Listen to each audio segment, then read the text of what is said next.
अगर हम कोई भी काम करते हैं तो हमें ऊर्जा की बहुत ज्यादा जरूरत होती है। आप महसूस भी किए होंगे कि जब आप बीमार होते हैं तो आपकी ऊर्जा बहुत ही कम हो जाती है और आप चाह करके भी कोई काम नहीं कर पाते हैं। आप दिन रात बिस्तर पर ही लेटे रहते हैं और आपका बिस्तर पर से उठने का मन ही नहीं करता। और अगर आपकी ऊर्जा कम है तो आप पढ़ाई भी करेंगे तो आपको बहुत ही जल्दी नींद भी आ जाएगी। आपका पढ़ने लिखने का मन बिल्कुल भी नहीं करेगा और किसी भी कार्य में भी आपका मन नहीं लगेगा। आपको बहुत ही जल्दी थकावट लग जाएगी। इसलिए शरीर में ऊर्जा का होना बहुत ज्यादा जरूरी होता है। जिस इंसान के शरीर में जितनी अच्छी ऊर्जा होती है वह उतना ही चुस्त, दुरुस्त और फुर्तीला होता है। उसका शरीर उतना ही अच्छे तरीके से काम करता है। लेकिन जिस भी व्यक्ति के अंदर ऊर्जा की कमी रहती है उसका मन बहुत ही निराश और हताश रहता है। वह चिंताओं में डूबा रहता है। उसका कोई भी काम करने का मन ही नहीं करता और उसे तमाम तरह की बीमारियां जकड़ लेती हैं। इसलिए शरीर में ऊर्जा का होना अति आवश्यक है। मित्रों, आज के इस वीडियो में हम ऊर्जा बढ़ाने के तरीकों के बारे में आपको बताऊंगा, जिसे जान और समझ लेने के बाद आप खुद अपने अंदर की ऊर्जा को बढ़ा सकेंगे और खुद आप तरोताजा महसूस करेंगे। आपके शरीर के अंदर फुर्ती आ जाएगी। तो मित्रों, इस वीडियो को छोड़ करके कहीं जाइएगा नहीं। मित्रों, प्राचीन समय में नर्मदा नदी के किनारे बसे एक आश्रम में रोज की तरह गुरु अपने शिष्यों को तरह तरह की विद्याएं सिखाया करते थे। कुंडलिनी योग से लेकर के ध्यान करने तक वह सारी विद्याएं अपने शिष्यों को सिखाया करते थे। उन्हीं शिष्यों में एक निर्मल नाम का एक शिष्य था जिसका व्यवहार अन्य शिष्यों से बिल्कुल अलग था। उसके शरीर में ऊर्जा रहती ही नहीं थी। वह हर समय थका थका सा रहता था। एक बार की बात है, गुरु रोज की तरह अपने शिष्यों को ज्ञान का उपदेश दे रहे थे। उपदेश के बीच में ही निर्मल को नींद आ गई और गुरु की नजर अचानक निर्मल पर पड़ गई। फिर गुरु को गुस्सा भी आया। गुरु डांट कर बोलते हैं कि निर्मल, तुमने रात को ठीक से सोया नहीं था क्या, जो तुम्हें अभी इसी वक्त नींद आ रही है। निर्मल घबरा गया और वह तुरंत नींद से जाग गया और फिर कहने लगा कि गुरुवर माफ कीजिएगा, मैं रात को भी सोता हूँ, फिर भी पता नहीं क्यों मुझे हर समय नींद आती रहती है। ऐसा लगता है कि शरीर में जान ही नहीं है। मैं बहुत जल्दी थक भी जाता हूँ। चाह करके भी मैं कुछ कर नहीं पाता। गुरुवर, मेरा पढ़ाई में भी बिल्कुल मन नहीं लगता। मैं तरह तरह के उपाय भी अपनाता हूँ और फिर भी मैं सफल नहीं हो पाता। हर समय ऐसा लगता है कि हमारे शरीर की ऊर्जा को किसी ने छीन लिया है। गुरु कहते हैं कि निर्मल, तुम बिल्कुल भी घबराओ नहीं। आज तुम्हारे साथ साथ मैं सभी शिष्यों को शरीर की ऊर्जा बढ़ाने के तरीके बता रहा हूँ, जिसे तुम सब ध्यान पूर्वक सुनना। गुरु कहते हैं कि शिष्यों, सिर्फ अच्छा भोजन करने से शरीर में ऊर्जा नहीं बढ़ती।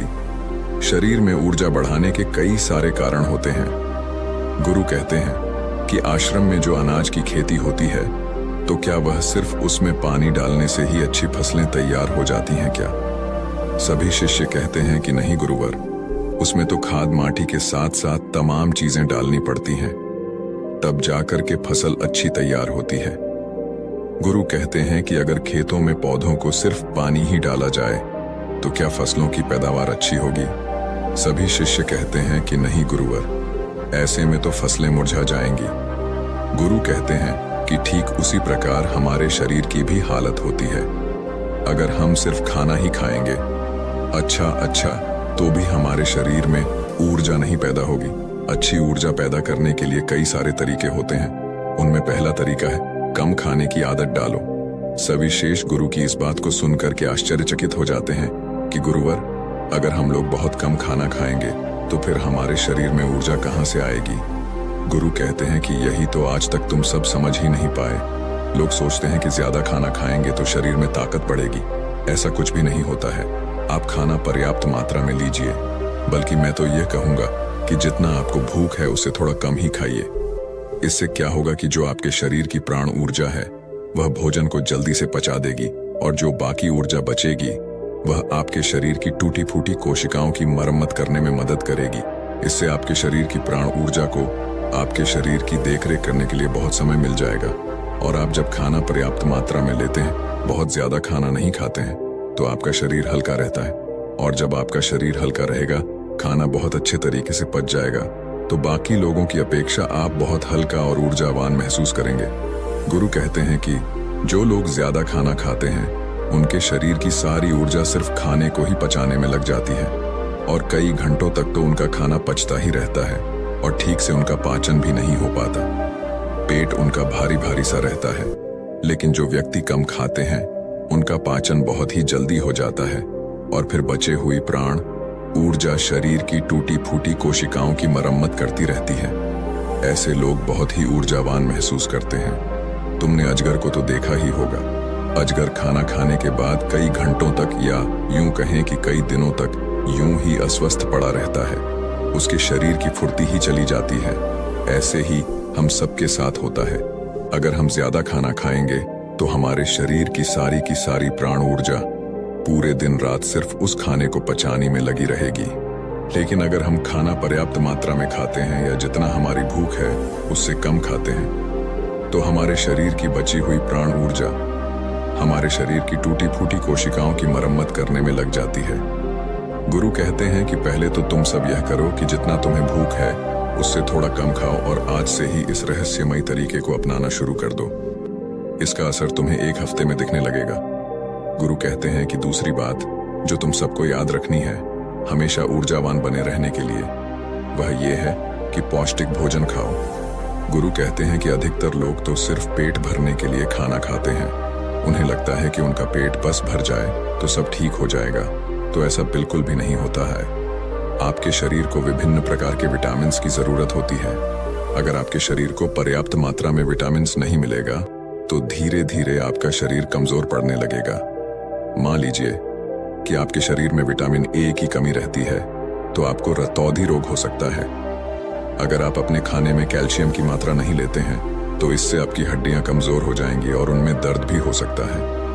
हड्डियों को मजबूत करने के लिए सबसे अच्छा तरीका है कि आप दूध का सेवन करें और आप थोड़ा समय धूप में जरूर बिताएं। इससे क्या होगा कि विटामिन डी धूप में त्वचा के नीचे पर्याप्त मात्रा में बन जाएगी। सूर्य के प्रकाश में ही विटामिन डी का निर्माण होता है और उसका निर्माण आपकी त्वचा के नीचे होता है, जो आपके शरीर की हड्डियों को मजबूत बनाने में अति आवश्यक होता है। इससे आपकी त्वचा की चमक भी बढ़ती है और आप तंदुरुस्त भी रहेंगे। गुरु कहते हैं कि खाने में अच्छा और पौष्टिक भोजन लो और जितना ज्यादा हो सके प्राकृतिक भोजन खाओ, उससे तुम्हारा मन शांत रहेगा। गुरु कहते हैं कि शिष्य हमेशा ऊर्जावान बने रहने का तीसरा तरीका है व्यायाम करने की और ध्यान करने की आदत डालो। शिष्य कहने लगे, गुरुवर, ये तो हम प्रतिदिन करते हैं, इसमें कौन सी बड़ी बात है, ये तो सभी करते हैं। तभी फिर गुरु कहते हैं कि हाँ, बात तुम्हारी सही है, लेकिन अगर व्यायाम को और ध्यान को एक निश्चित समय पर ना किया जाए, जब मन में आया तब कर लिए, तो ऐसे करने से कोई मतलब नहीं होता है। बल रहने का 7वां नियम है सकारात्मक रहें। कैसी भी सिचुएशन तुम्हारी जिंदगी में आ जाए, तुम्हें हमेशा सकारात्मक बने रहना होगा। जो व्यक्ति जितना ज्यादा सकारात्मक होता है उसकी सोच उतनी ही ज्यादा सकारात्मक होती है। वह उतना ही अच्छे तरीके से परेशानियों से निपट सकता है। लेकिन जिसके दिमाग में हमेशा नकारात्मक बातें ही भरी रहती हैं, वह नकारात्मक बातें ही सोचता रहता है, तो उसकी ऊर्जा लगातार नीचे की तरफ बहती रहती है, जिससे उसके शरीर की ऊर्जा धीरे धीरे क्षीण होने लगती है। लेकिन जिस भी व्यक्ति के अंदर सकारात्मक भावनाएं पैदा होती हैं, सकारात्मक बातें वह सोचता है, तो उसके अंदर की ऊर्जा ऊपर की तरफ बहती है। और जब ऊर्जा ऊपर की तरफ बहती है तो वह किसी भी कार्य पर, किसी भी तत्व पर बहुत ही अच्छे तरीके से सोच पाता है।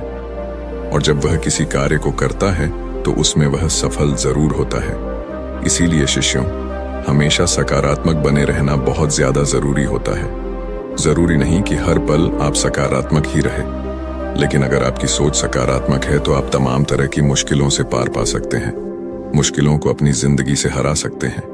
इसीलिए सकारात्मक सोच के साथ आगे बढ़ने का प्रयास जरूर करो। गुरु कहते हैं कि शिष्यों, यह 7 नियम अगर तुम सब अपना लेते हो तो तुम्हारे शरीर की ऊर्जा कभी भी कम नहीं होगी। हमेशा तुम ऊर्जावान बने रहोगे और निर्मल। तुम तो मेरी ये 7 बातें आज से ही अपनाना शुरू करो, और अभी से, ताकि तुम्हारे शरीर की ऊर्जा ऊपर की तरफ बहे और तुम सकारात्मक सोच सको। जब तुम्हारे शरीर की ऊर्जा ऊपर की तरफ बहेगी तो तुम्हें नींद भी समय पर आएगी। हर पल तुम्हें नींद नहीं आएगी और तुम्हारा शरीर ऊर्जा से भरा रहेगा। गुरु यह 7 नियम बताकर के शांत हो जाते हैं। तभी सभी शिष्य खड़े होते हैं और गुरु को प्रणाम करते हैं और उनका धन्यवाद अदा करते हैं। और सब लोग अपने अपने कार्यों पर वापस लग जाते हैं। तो दोस्तों, उम्मीद है इस वीडियो से आपको काफी कुछ सीखने को मिला होगा, और अगर कुछ सीखने को मिला हो तो हमारे इस वीडियो को लाइक, शेयर